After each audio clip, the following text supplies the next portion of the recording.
अस्सलामुअलैकुम नाज़रीन इकराम से आप सबको खुशामदीद। मेरी आज की वीडियो कुरुलुश और खान के बारे में है और आज की इस वीडियो में इसके एपिसोड 11 के वाकयात का तज्जिया होगा और मैं आप लोगों को आज की इस वीडियो में ये भी बताऊंगी कि orhan गाजी का ये झंडा तारीखी अहमियत क्यों रखता है और ये कि फ्लेवियस को अपने बाप का जो खंजर मिला है तो उस पर बनी गई उस सलामत का क्या मतलब है।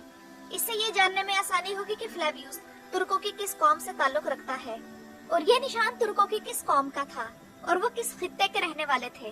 तो आइए चलते हैं आज की वीडियो की तरफ। तो जहाँ तक इस एपिसोड के वाकयात का ताल्लुक है तो ये एपिसोड अच्छे और डिसेंट सीन से शुरू हुई और इसका पहला घंटा वैसा ही माहौल और अप्रोच लिए हुए था जैसा कुरुलुश उस्मान में जब भी उस्मान गाजी अपनी अलग रियासत का ऐलान करते थे तो तब हुआ करता था।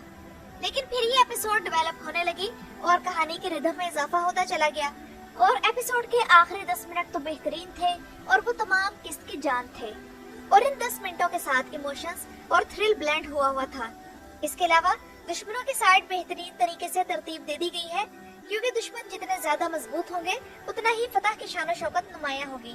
तो ये एक पॉजिटिव चीज है। इसका मतलब ये है कि हम orhan बे की जद्दोजहद में ज्यादा मुश्किलात देखेंगे जिसके बाद मुकद्दस फतवाहत हासिल होंगी। और ड्रामे के रेवोल्यूशनरी इवेंट्स में orhan बे की अपनी करेंसी जिसका नाम आकचा था इसका आगाज।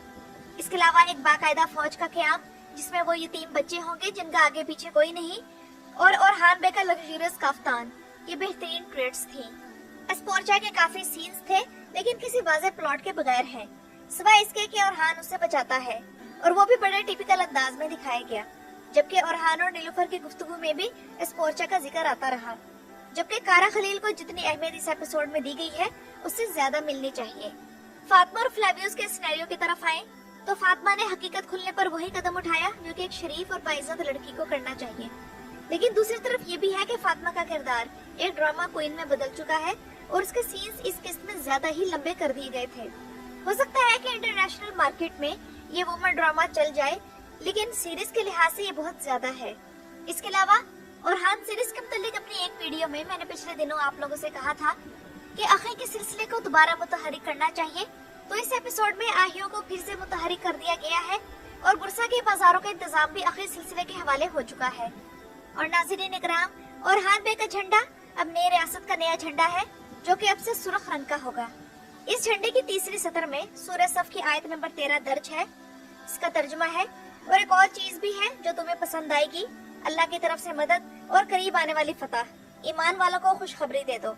जबकि चांद तारे के गिर्द मौजूद हाशिए यानी बॉर्डर में सूरह फतह की आयत नंबर 27 लिखी हुई है।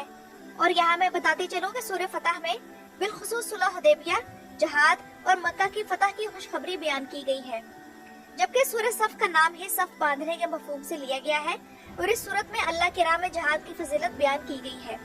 तो इन दोनों सूरतों का रियासती परचम पर मौजूद होना वाज़ेह तौर पर इस बात की अलामत है कि उस्मानी रियासत की बुनियाद जहादी फिक्र पर रखी गई थी।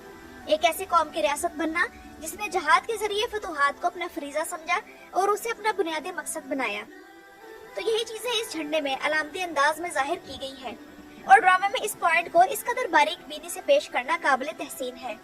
मेरा ख्याल है कि ये परचम उस्मानियों के पहले परचम यानी आग संजक से माखूज है और ये बात तारीखी तौर पर मशहूर है कि सल्जूकी रियासत सरहदी सरदारों को गजा और फतूहात की जिम्मेदारियां सौंपा करती थी।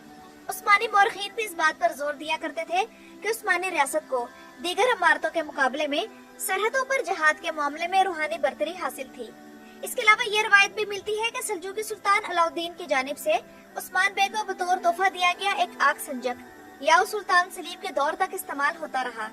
जबकि मशहूर उस्मानी मौरख आशिक पाशाजाद वाज़ेह तौर पर लिखते हैं कि सुल्तान ने उस्मान बे को ये परचम भेजा था। इस संजक का मकसद सरहदी सरदारों को जहाद की इजाजत देना था क्योंकि परचम आम तौर पर शरई और सियासी जवाज की लामत समझा जाता था। तो इस तनाजुर में इस ड्रामे में कबीले के परचम से रियासती परचम की तरफ मुंतकली को दिखाना दरअसल उस्मानी रियासत के जायज और मुस्तहकम इक्तदार के क़याम को बड़े खूबसूरत अंदाज में पेश करना है। और नाज़रीन इकराम कई कबीले से लेकर उस्मानी परचमों की मुकम्मल तारीख के बारे में मेरी ये वीडियो मौजूद है और मुझे याद है कि इस वीडियो को तैयार करने के लिए जो मैंने रिसर्च की थी तो उसमें मुझे कई दिन लग गए थे।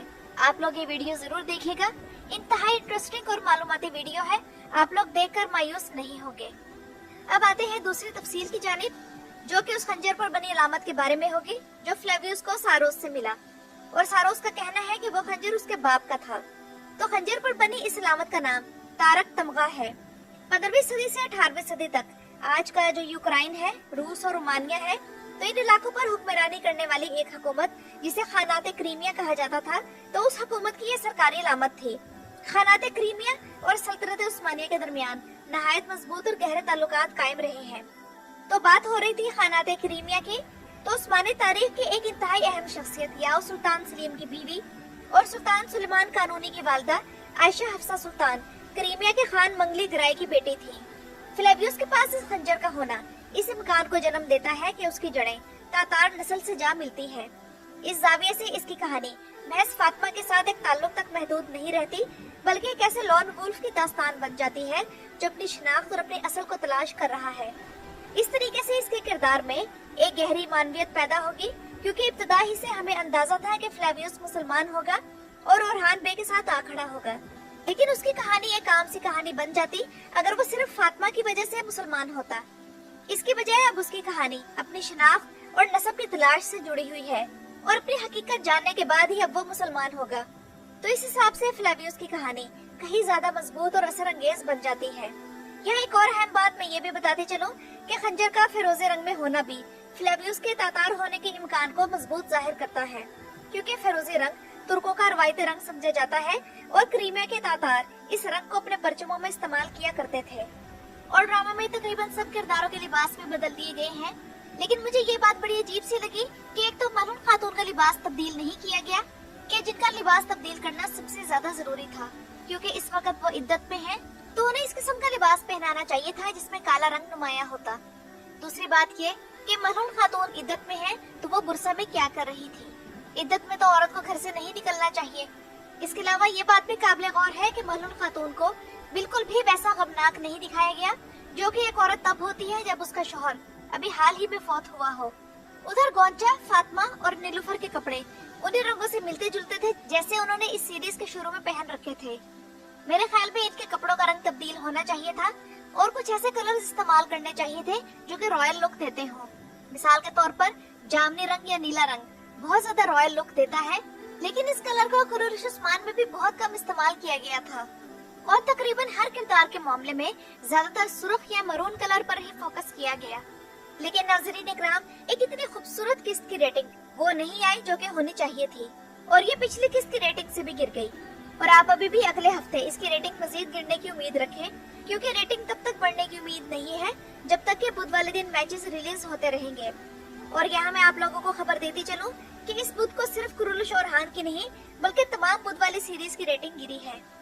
आप अशरफ रोया की रेटिंग उठाकर देख लें, वो तो बहुत बुरी तरह गिरी है, यानी कि टोटल में 1.44 और बकिया कैटेगरीज में भी वाज़ेह कमी आई है। मगर बदकिस्मती से हमारी कुरुलुश और हान सीरीज डेंजर जोन में दाखिल हो चुकी है, क्योंकि अगली बुध वाले दिन भी एक और अहम मैच है और एक और नई सीरीज भी शुरू होने वाली है। और यहाँ कुछ लोग इस कम रेटिंग की वजह फ्लेवियस और फातिमा को करार देंगे। तो हाँ, ये बात तो ठीक है कि इन दोनों के सीन जरूरत से ज्यादा लंबे थे, लेकिन फ्लेवियस का रोल अब मजीद डेवलप होगा क्योंकि अब वो अपने असल बाप की तलाश करेगा। और ये बात तो कंफर्म है कि रेटिंग किसी भी किस्त की क्वालिटी को जज करने का पैमाना नहीं है, चाहे वो किस्त मजबूत हो या कमजोर। तो नाज़रीन इकराम, ये तो थी मेरी आज की वीडियो। इस एपिसोड के बारे में आप लोगों की क्या राय है और आज की इस वीडियो में दी गई मालूमात आप लोगों को कैसी लगी, मुझे कमेंट्स में जरूर बताइएगा। मेरी वीडियो देखने का शुक्रिया।